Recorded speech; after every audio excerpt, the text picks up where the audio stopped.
Hello दोस्तों, welcome to my channel exam crack जिसमें आपका स्वागत है। इस वीडियो में आज हम सेट मैप की इंटरव्यू के बारे में चर्चा करेंगे जो अभी हो रहा है। उसमें आप क्या क्या गलती कर रहे हो, क्या आपको गलती नहीं करना चाहिए। तो सर चलो इसे समझते हैं। सबसे पहले आपको इंटरव्यू देते वक्त आपको ये ध्यान रखना होगा, आपका इंटरव्यू वहाँ पर 5 रूमों में मान 10 रूमों में हो रहा है एक तरीके से। उसमें आपको जाना है। उसमें देखने ये मिल रहा है कि उसमें हर हर रूम से माने हर जो वेन्यू है उससे अलग अलग क्वेश्चन पूछे जा रहे हैं। और उसमें आपसे क्या पूछा जा रहा है, किसी वेन्यू में तो आपकी ग्रेजुएशन से क्वेश्चन बनना है।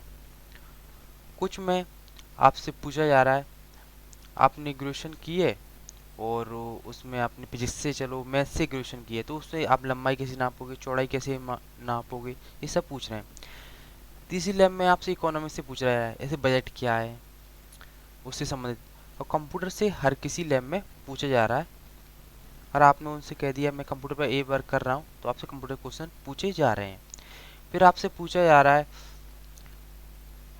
आपने बीएड किया तो शिक्षा संबंधित क्वेश्चन पूछे जा रहे हैं। इस पर हर लैब में अलग अलग तरीके से क्वेश्चन पूछे जा रहे हैं।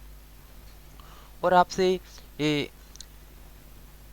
कुछ क्वेश्चन हमें पता पड़ा है उसमें कंप्यूटर संबंधित, अगर आपने अकाउंट जानते हो, अगर आप या नोट्स बनाते हो किसी कोचिंग या किसी संस्था के, तो आप ऐसे आपसे पूछा जाएगा सेल क्या है, सेल पूछ लिया, रो क्या है, कॉलम क्या है, ये सब पूछे जा रहे हैं। साथ ही आपको वहाँ पर ये भी ध्यान रखना होगा कि आपको वहाँ पर अपनी ग्रेजुएशन है जो या अदर क्वालिफिकेशन है या इस जॉब में आपसे मांगा है 12th डीसीए या पीजीडीसीए।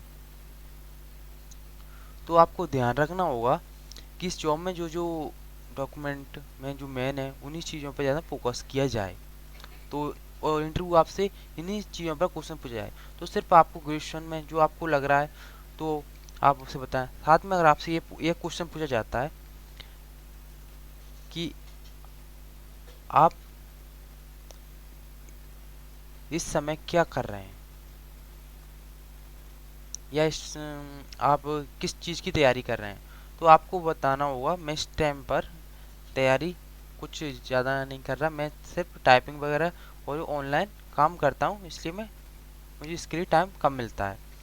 और साथ में आपको बताना होगा कि मैं कंप्यूटर रिलेटेड कोई भी वर्क बताना होगा। अगर आपने बता दिया मैं एमपीपीएससी की तैयारी कर रहा हूँ, तो वो आपसे डायरेक्ट कहेगा कि ये आप इस जॉब में आना क्यों चाह रहे हैं, आप इतनी बड़ी जॉब की तैयारी कर रहे हैं।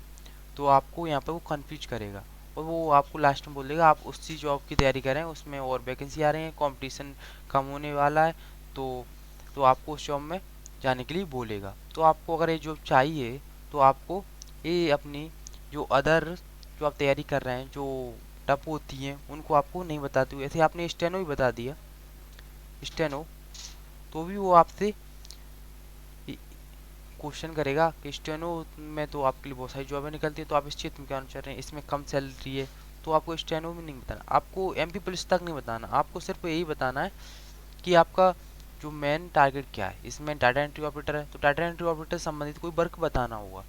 अगर आप एक्स्ट्रा नॉलेज बताओगे तो वो आपको साफ वहीं पर कुछ बच्चों को डायरेक्ट मना भी किया गया है कि आप इस जॉब में आओ ही मत, क्योंकि इस जॉब में वर्क ज़्यादा है और आप जो तैयारी कर रहे हैं उसी में रहें।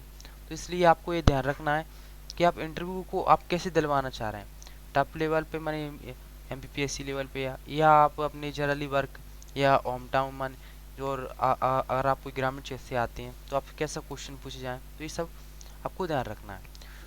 और साथ में आपसे जो बजट से क्वेश्चन जो करंट मुद्दे चल रहे हैं, बजट बजट किसने पेश किया, किसानों के लिए क्या क्या प्रावधान हुए, ये सब चीज़ें ध्यान रखना भाई।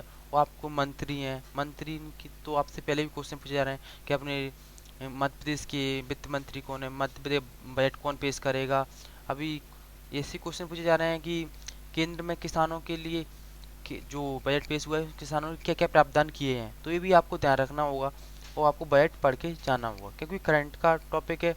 और लता मंगेशकर से भी क्वेश्चन पूछे जा रहे हैं कि लता मंगेशकर को अवार्ड कब मिला, उन्हें फिल्म फेयर अवार्ड कितनी बार मिल गया है, क्या उन्हें भारत रत्न कितनी बार मिल गया है। अगर आपको पता नहीं है भारत रत्न एक ही बार मिलता है तो वो आपको इससे कन्फ्यूज कर सकते हैं। और क्रेडिट और डेबिट पर ज़्यादा, अकाउंटिंग पे ज़्यादा फोकस करें अगर आप बोल रहे हैं, क्योंकि अकाउंटेंट कम डाटा एंट्री ऑपरेटर है, तो क्रेडिट क्या होता है, डेबिट क्या होता है, इन चीज़ों पर आपको फोकस करना होगा। बैलेंस शीट कैसे बनाते हैं, और अगर किसी MS एक्सेल में अगर किसी रो में जो डेटा दिया है, मान कुछ संख्या दी हैं, उनको आप कैसे जोड़ोगे एक साथ में, तो वो सब चीज़ें आपको ध्यान में रखते हुए जाना पड़ेगा। तो यही मेन नॉलेज थी जो इंटरव्यू के लिए आवश्यक है। इस प्रकार आप अपनी इंटरव्यू को और अच्छा कर सकते हैं। तो इसलिए आप इस वीडियो को ज़रूर देखें और हमारे चैनल को सब्सक्राइब करना ना भूलें। तब साइड मैप से जान जुड़ी हुई जानकारी के लिए हमारे चैनल को सब्सक्राइब जरूर करें।